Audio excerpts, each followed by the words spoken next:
Olá, querido, graça e paz, e que bom que você já está aí, né? Já clicou para assistir esse vídeo, né? Da nossa série de Atos dos Apóstolos e finalmente chegamos ao capítulo 13, que é quando a gente vai começar a falar aqui, né, do ministério propriamente do apóstolo Paulo, ok? Eu já quero te pedir para você curtir e compartilhar esse vídeo, né, para que possa chegar a outras pessoas e essa palavra poderosa aqui, né, baseada aqui em Atos dos Apóstolos, né, mostrando o ministério, a ousadia, a intrepidez com que esses apóstolos pregavam o Evangelho, possa ser aí um fator de inspiração para que nós tenhamos pelo menos parte dessa ousadia para pregar o Evangelho nos dias de hoje. Então compartilha com alguém, né, compartilha aí no seu WhatsApp esse link, compartilha nas suas redes sociais, curta também esse vídeo, né? E se você não se inscreveu no canal, inscreva-se, né, que você vai estar aí ajudando a propagar essa palavra poderosa. Quero te lembrar também que estamos com uma playlist nova no canal e todas as segundas e quintas-feiras a gente está liberando vídeos sobre marketing digital, mas é o marketing digital cristão. Então, se você tem interesse em ganhar um dinheirinho na internet aí, uma renda extra, quem sabe até se tornar uma renda principal, você pode acompanhar esses vídeos. A gente está no passo a passo, bem devagarzinho, né, para quem não tem experiência nenhuma com isso conseguir acompanhar também. Tá? Eu também estou aprendendo, então é uma playlist que estamos ali aprendendo juntos, ok? Então tá muito interessante, tem tido um excelente retorno dessa playlist. Mas todos sabemos que, né, o foco principal do canal é ajudar também, mas o foco principal é a palavra do Senhor, né? Por isso, marketing digital cristão. E as nossas séries aí são o nosso alvo principal, é comentar a Bíblia, né, verso a verso, versículo a versículo, né, melhor dizendo, não verso a verso, versículo a versículo. Quando estivermos em Salmo, a gente comenta verso a verso, ok? Então vamos lá? Capítulo 13, capítulo 13 do versículo 1 ao 52. Então é um capítulo grande. Eu vou correr aqui para a gente fazer o mais rápido possível, mas sem perder aí a qualidade, né, das informações, que são muitas que nós temos para passar, ok? Então vamos lá. A gente viu no capítulo 12 aí, Pedro saindo de cena, né, ele foi aprisionado. Ele não sai de cena, tá, gente? Ele vai ficar com os outros 11 apóstolos lá em Jerusalém, na igreja, enquanto Paulo está fazendo, né, como diz Pablo Marçal aqui, está fazendo regaço aqui no mundo gentil, ok? Mas Pedro não parou, Pedro continua em Jerusalém com os 11, né, fazendo o ministério rodar lá, fazendo o ministério girar, tá? Segundo o Espírito, ok? Então vamos lá. Capítulo 13, versículo 1, tá? Aqui a gente vê eles sendo separados, né, e enviados pelo Espírito Santo. Olha lá. E na igreja que estava em Antioquia havia alguns profetas e doutores, a saber, Barnabé e Simão, chamado Níger, né, Níger, e Lúcio, Cirineu, e Manaém, que fora criado com Herodes, o tetrarca, e Saulo. Bom, deixa eu só falar um pouquinho aqui, né, desse verso 1. Deixa eu voltar aqui para a gente falar um pouquinho desse verso 1, alguns detalhes aqui muito especiais, né, desse versículo 1. Bom, primeiro aqui, né, até o versículo 4, a parte A do versículo, estão sendo separados e enviados pelo Espírito Santo. Né, você vai ver que Paulo e Barnabé eles vão ser enviados pelos três, porém, né, a gente vai ter uma confirmação que esse envio na realidade era do Espírito Santo, porque os três com o Espírito Santo faziam a vontade de Deus, né? Vamos ver isso aí daqui a pouco. Alguns detalhes, olha lá. Quando ele fala assim, alguns profetas aqui no sentido de falar por Deus, falar por Deus. Então, o profeta é quem fala por Deus, não é quem fala da sua própria cabeça, né? Aqui, os seus sentimentos, ouve a voz do coração e diz que é profecia vinda do alto. Então, a gente tem que ter muito cuidado, ficar muito ligado em relação a isso, ok? Os profetas, muitas das vezes, eles podem até predizer alguma coisa, né? Previamente, prever, né? Alguma coisa. Porém, isso tem que ser completamente conectado, inspirado através do Espírito Santo, ok? Beleza. Outra coisa aqui, quando ele fala assim, alguns profetas e doutores, né? Aqui está falando doutores aqui se relacionando aqui em relação aos mestres, tá? Em relação aos mestres, tá bom?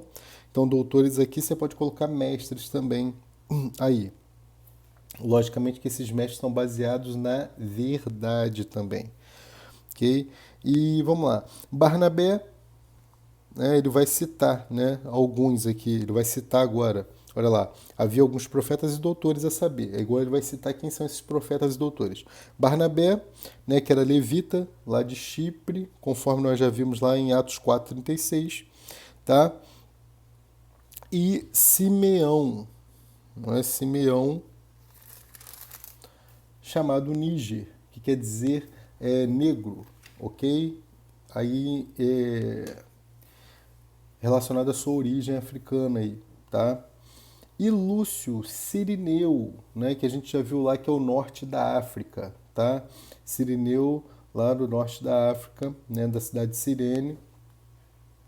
E Manaém. Agora esse Manaém aqui é interessantíssimo, porque esse Manaém aqui é irmão de criação de Herodes, né? É irmão de criação de Herodes. Olha que coisa tremenda, né? Poderosa. Vamos entender isso já já. Que fora criado com Herodes, o tetrarca, perdão, e Saulo. Saulo todo mundo conhece, né? Saulo, né, de Tarso, né? E Saulo, interessante que ele foi instruído por Gamaliel, aquele do conselho, lembra? O conselho de Gamaliel, segundo a lei de Moisés, conforme a gente pode ver lá em Atos 22, versículo 3, ele mesmo vai falar isso daí. Herodes é aquele mesmo que matou João Batista. Aquele mesmo que matou João Batista, conforme a gente vê lá em Lucas 9, dos versículos 7 ao 9. Tá? Interessante que o irmão de criação tornou-se, né, um dos principais da igreja aqui agora. Olha isso, o irmão de criação de Herodes torna-se um dos principais da igreja nesse momento aqui, né, que ela vai ser que o evangelho vai ser expandido, né, vai ser difundido pelos gentios, tá? Ok? Então vamos lá, vamos continuar. Lembrando que Herodes, lógico, você sabe, ele tem laços, né, ali com laços políticos com Roma. Isso vai ser muito importante aí daqui a pouco, a gente vai ver isso, ok? Versículo 2. Então, muita informação já nesse versículo 1, né? Mas vamos correr. E servindo ele ao Senhor, perdão, e servindo eles ao Senhor, e jejuando, disse o Espírito Santo: apartai-me a Barnabé e a Saulo para a obra a que os tenho chamado, ok? Então, jejuando, né? Olha a importância aí. Jejuando, disse o Espírito Santo: apartai-me a Barnabé e a Saulo, ou seja, mande-os, né? Mande-os para o mundo gentio, né? O início aqui, né, dessa pregação aos gentios, né? Versículo 3. Versículo 3. Então, jejuando novamente e orando, e pondo sobre eles as mãos, os despediram. É a mesma atitude lá dos diáconos, é a mesma atitude lá de alguns apóstolos, né? É a mesma atitude que a gente vê, essa questão da imposição de mãos, né? Que eu já relatei para vocês lá de 1 Timóteo 4:3, ok? Aqui, eles estão impondo as mãos e despedindo-os para esse início do ministério. Okay? E aí na parte A do versículo 4, ó. E assim estes enviados pelo Espírito Santo. Ué, mas espera aí. Quem enviou? né? Foram 3 que os enviaram? Foram, mas eles eram um com o Espírito Santo. Então, por isso, no versículo 4 está confirmado na parte A, certo? Lembrando aqui que o Espírito Santo na figura aqui de, né, Cristo como cabeça do corpo, direcionando aqui tudo, ok? Agora, parte B do versículo 4. Desceram a Seleucia e dali navegaram para Chipre, tá? Que é Pafos, né? Pafos ali em Chipre. Epa, quase não saiu. Tá? Então agora a gente vai ver a ação de Paulo e Barnabé, tá? Em Chipre, ok? Isso aí vai até o versículo 12, tá bom? Versículo 5. E chegados a Salamina, anunciavam a palavra de Deus nas sinagogas dos judeus. E tinham também a João como cooperador. Quem é esse João aqui? Não é o apóstolo João. O apóstolo João, lembrando, está lá com os 11 em Jerusalém. Esse João aqui é o Marcos, do Evangelho de Marcos. É esse João, ok? E você vai ver que ele vai participar muito, né? Eles vão ter, eu acho, conjectura aqui que eles tiveram uma desavença aqui nesse início, mas depois ele vai retornar. E eu vou te explicar por que eu considero que eles tiveram uma desavença, ok? Vamos lá. Então, veja, eu quero deixar claro aqui que eles iam nas sinagogas por quê? Né, nesse versículo 5, porque eles aproveitavam a reunião dos judeus ali. Né? Não só dos judeus, né, mas dos gentios convertidos ao judaísmo, né, os prosélitos, que a gente já falou também. Tá? Então o evangelista Marcos está com eles, né, que a gente vê também chamado João. A gente já citou isso também em capítulos anteriores. Versículo 6. E havendo atravessado a ilha até Pafos, acharam um certo judeu mágico, falso profeta, chamado Bar-Jesus, o qual estava com o procônsul Sérgio Paulo, homem prudente, chamado a si chamado a si Barnabé e Saulo, procurava muito ouvir a palavra de Deus. Então veja aqui que o procônsul está sedento em ouvir a palavra de Deus. Mas tem um mago aqui, né, um enviado de Satanás, que vai tentar atrapalhar aqui. Versículo 8. Mas resistia-lhes Elimas, o encantador, porque assim se interpreta o seu nome, procurando apartar a fé, apartar da fé o procônsul. Então, essa fé aqui é a fé objetiva, tá? É a fé do conteúdo mesmo do evangelho, que a gente vê lá em 1 Timóteo, capítulo 1, versículo 1, tá? Todavia, Saulo, que também se chama Paulo, e aqui essa mudança de nome pode ser um indício de mudança de vida, tá? Pode ser um indício de mudança de vida, cheio do Espírito Santo e fixando os olhos nele. Esse cheio aqui é exteriormente, é ministerialmente, é poder, tá? Não é interior, que a gente vai falar daqui a pouco. Disse: ó filho do diabo, cheio de todo engano e toda a malícia, inimigo de toda justiça, não cessarás de perturbar os retos caminhos do Senhor? Né? Da mesma maneira, Pedro vai dizer esses retos caminhos do Senhor aqui lá em 2 Pedro 2,15. 2 Pedro 2,15. Versículo 11. Eis aí, pois, agora contra ti a mão do Senhor. Olha a ousadia e saber que você é um com o Espírito Santo. Olha o resultado. E ficarás cego, sem ver o sol, por algum tempo. E no mesmo instante a escuridão e as trevas caíram sobre ele, e andando à roda, buscavam a quem o guiasse pela mão. Né? Andando em círculos, buscava quem o guiasse pelas mãos.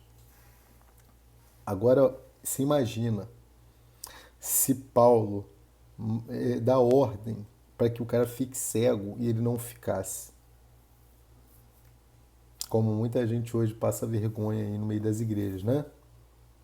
Então, Fica ligado em ser unidade com o Espírito, em fazer a vontade de Deus, anular a sua vontade de fazer a dele para ter esse tipo de confirmação aqui do Espírito. Versículo 12. Então o procônsul, vendo o que havia acontecido, creu, maravilhado da doutrina do Senhor. Então até esse versículo 12 aqui, eles estão em Pafos, né, de Chipre. Deixa eu beber uma aguinha aqui.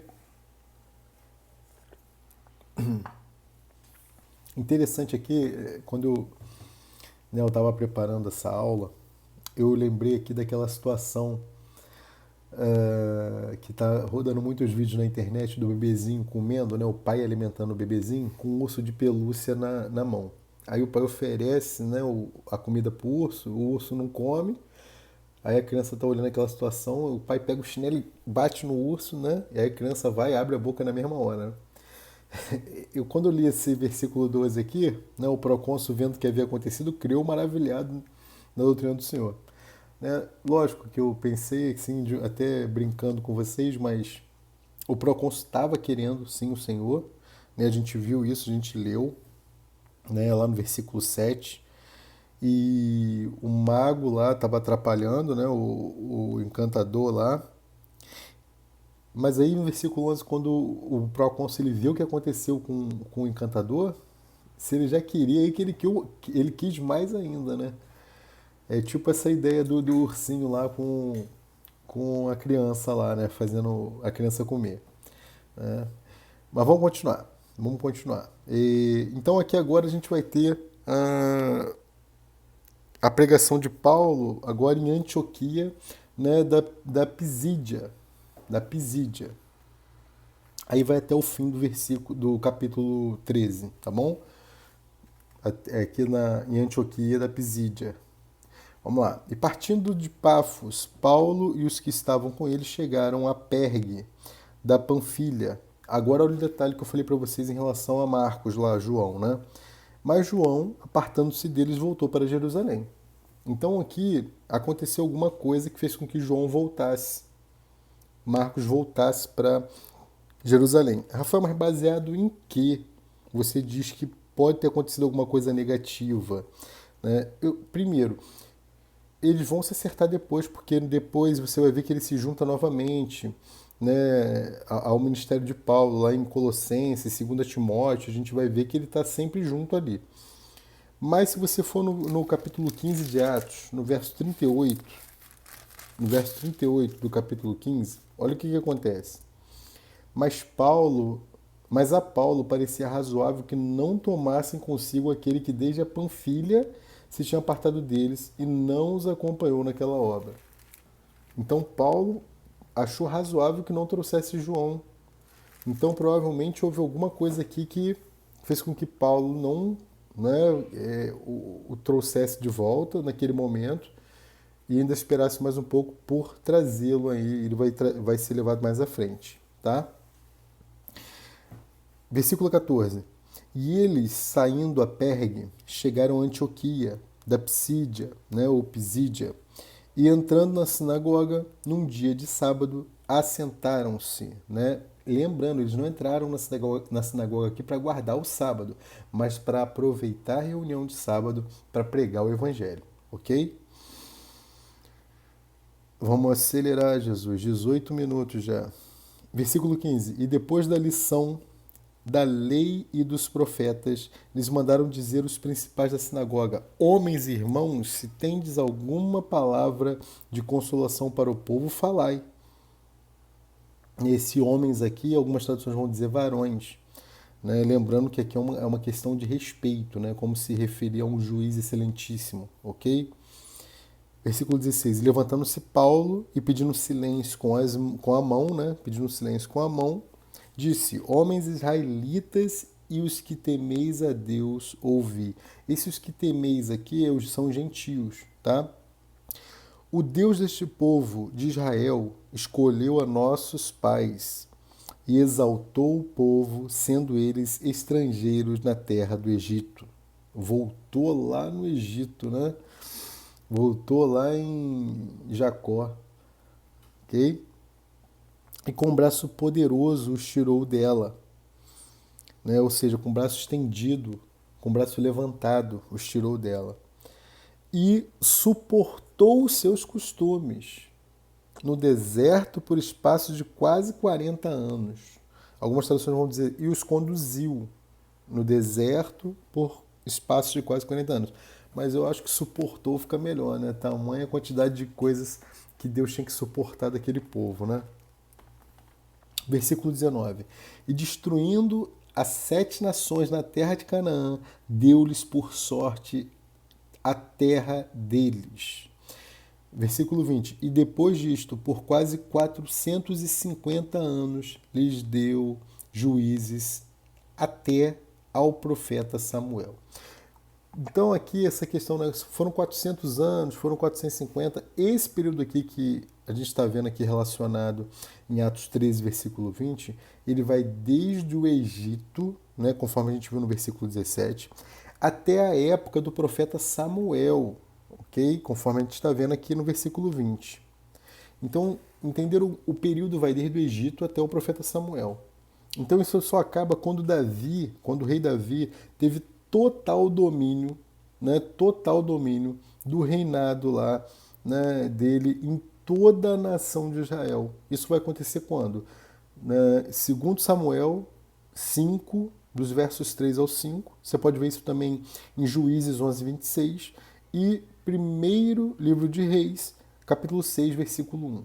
Tá bom? Então esse período aqui é até o período em que Davi ele conquista ali toda a nação de Israel, certo?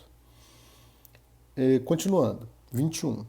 E depois pediram um rei, e Deus lhes deu por 40 anos a Saul, filho de Quis, homem da tribo de Benjamim.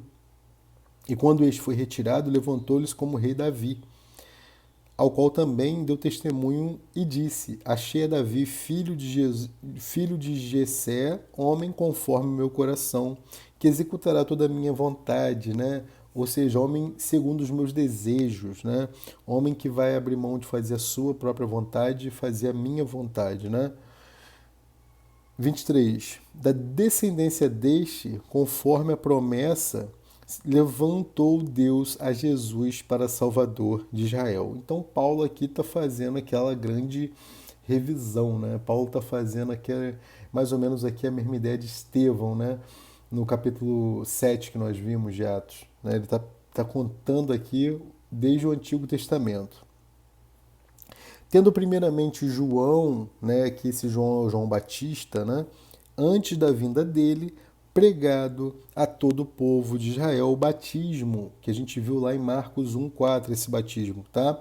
De arrependimento.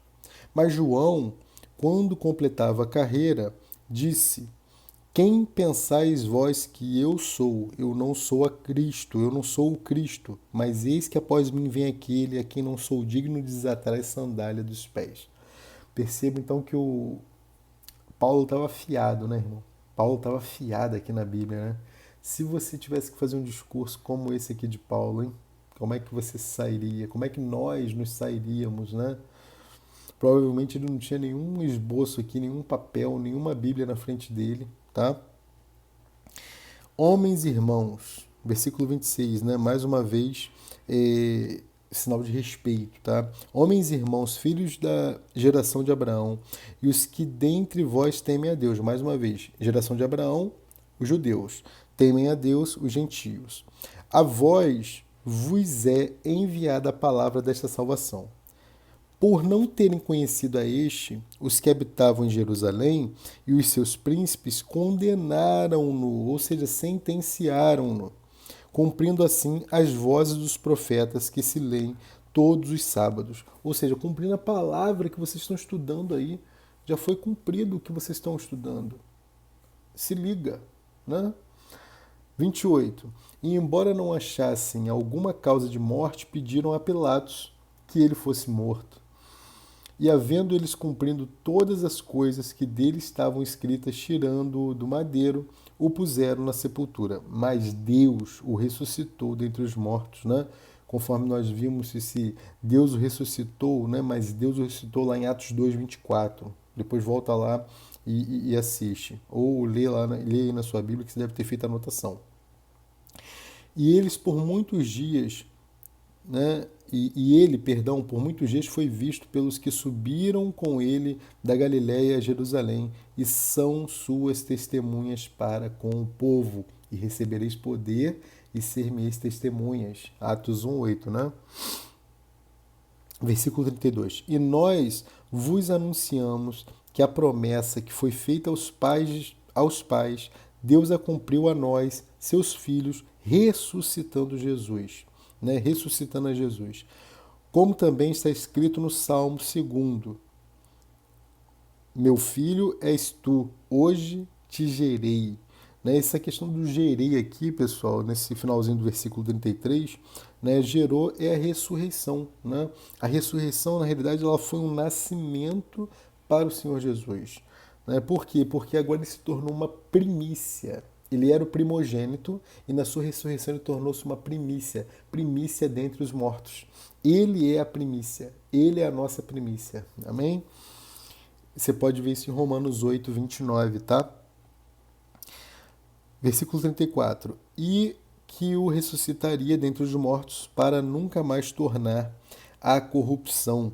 Né? Disse-o assim: as santas e fiéis bênçãos de Davi vos darei. Né? Você vê que essas santas aqui, ela está no plural, mas no versículo 35, ó, por isso também em outros salmo diz: não permitirás que o teu santo veja corrupção.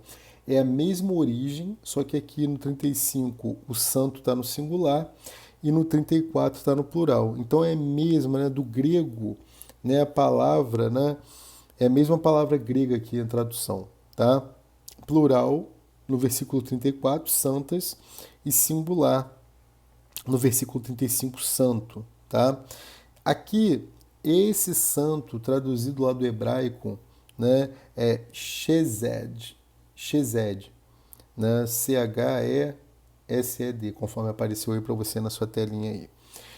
Que traduzido quer dizer misericórdias, né, conforme a gente pode ler em Isaías 55:3. Bom, versículo 36. Porque, na verdade, tendo Davi no seu tempo servido conforme a vontade de Deus, dormiu, foi posto junto de seus pais e viu a corrupção. Né? Esse servido aqui diz que o reino do rei Davi, ele fez um completo serviço ali a Israel. Ele serviu a Israel, né, conforme o conselho de Deus. Okay? Então foi um reino de serviço. Né, trazendo a arca de volta para o reinado, né, e tantas outras coisas que Davi serviu ali a Israel. Né? Versículo 37. Mas aquele a quem Deus ressuscitou, nenhuma corrupção viu. Né? Ou seja, não pode ser imputado nenhum tipo de corrupção. Né? O que já não acontece com os outros. Né? Todos se corromperam em algum momento, falharam, né? Mas aquele que ele enviou, a qual ele ressuscitou dos mortos, né? Esse é incorruptível. Amém? De novo, né? Nesse versículo 37 aí, você tem a quem Deus ressuscitou, conforme nós vimos lá em Atos 2:24, tá? Versículo 38. Seja-vos, pois, notório, homens e irmãos, novamente, esse homens aqui num tratamento aí de respeito, né? Vamos dizer assim, né? Algumas traduções vão dizer varões, que por este se vos anuncia a remissão dos pecados, e de tudo o que pela lei de Moisés não pudestes ser justificados. Pela lei de Moisés não pudestes ser justificados. Por ele é justificado todo aquele que crê. Ou seja, nele, né, por ele, nele, é justificado todo aquele que nele crê. Então anota aí. O perdão dos pecados é a parte negativa. Né? Visa o quê? Visa libertar-nos da condenação. Por quê? Porque a parte positiva, o lado positivo da história aqui, é a justificação.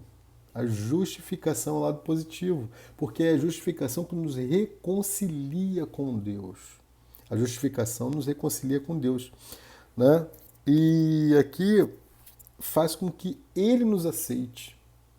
Não somos nós que aceitamos, ele que nos aceita, ok?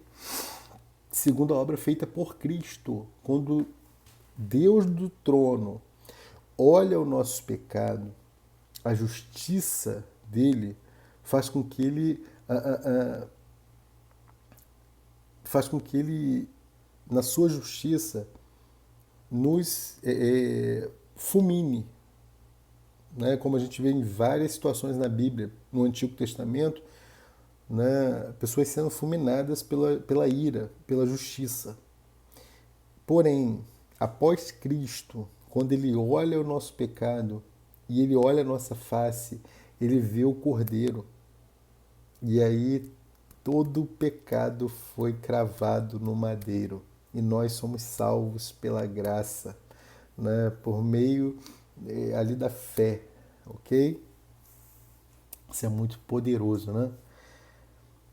Então, versículo 40. Vede, pois, que não venha sobre vós o que está dito nos profetas.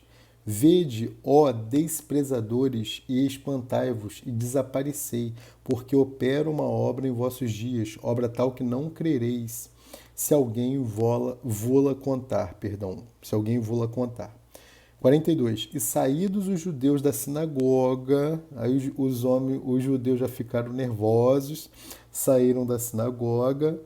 Os gentios rogaram que no sábado seguinte lhe fossem ditas as mesmas coisas. Olha só, vocês podem voltar e falar de novo, a gente não pegou bem ainda, a gente quer ouvir essa mensagem novamente. Mas os judeus já tinham saído fora, né? Versículo 43. E despedida a sinagoga, muitos dos judeus e dos prosélitos, né? Prosélitos que eu já falei, eram os gentios convertidos ao judaísmo, prosélitos religiosos, seguiram a Paulo e Barnabé, os quais, falando-lhes, os exortavam a que permanecessem na graça de Deus, né? Essa graça aqui representa salvação e mudança, né? A graça do Deus triuno, tá? João 1,14 e 1 Coríntios 15, versículo 10, tá? E agora aqui a partir do versículo 44 até o final, né, a gente vai ver aqui, primeiro que Paulo e Barnabé vão para os gentios. Logicamente que toda vez que a Bíblia fala assim, ó, e Jesus foi para os gentios e Paulo e Barnabé vão para os gentios, é porque eles já foram rejeitados pelos judeus. Tá? Então aqui eles vão ser rejeitados pelos judeus. Olha aqui o versículo 44. E no sábado seguinte ajuntou-se quase toda a cidade para ouvir a palavra de Deus. Novamente, então, né? Então eles permaneceram na cidade por uma semana. Né? No mínimo ali você vê esse período aí, uma semana com certeza falando do evangelho até o sábado seguinte. Versículo 45, olha lá, então os judeus, vendo a multidão, encheram-se de inveja e contradiziam o que Paulo falava, contradizendo e blasfemando. Né? Blasfemando ali o que Paulo falava, contradizendo. Né? Mas Paulo e Barnabé, usando de ousadia disseram: era mister que a vós se vos pregasse primeiro a palavra de Deus, mas visto que a rejeitais e não vos julgais dignos da vida eterna, eis que nos voltamos para os gentios. Olha que pancada, né? Que paulada, né? Literalmente, que paulada. Então, ele está dizendo aqui, ó, e não vos julgais dignos da vida eterna. Por que eles não se julgam dignos da vida eterna? Porque rejeitaram a palavra de Deus.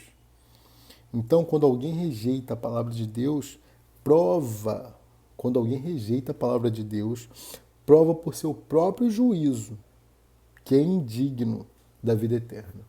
Anota isso. Quando alguém rejeita a palavra de Deus, prova por seu próprio juízo que é indigno da vida eterna. Ok? Porque o Senhor assim nos mandou. Eu te pus para a luz dos gentios, a fim de que sejas para a salvação até os confins da terra. Ou seja, eu te pus, eu te constituí. Né? Então, Paulo está parafraseando aqui Isaías 49, 6, né? Quando Cristo está sendo citado ali como luz para os gentios. Em Lucas 4, versículos 24 ao 27, 24 ao 27, você vê isso aí também. 48.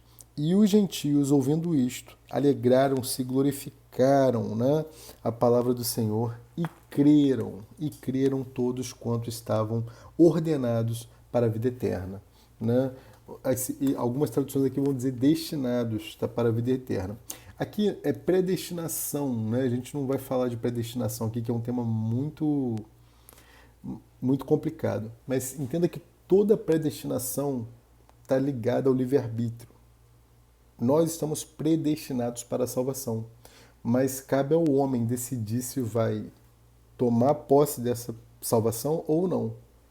Então, né, as pessoas se confundem. A predestinação, ela existe sim. Todos nós somos predestinados para a salvação.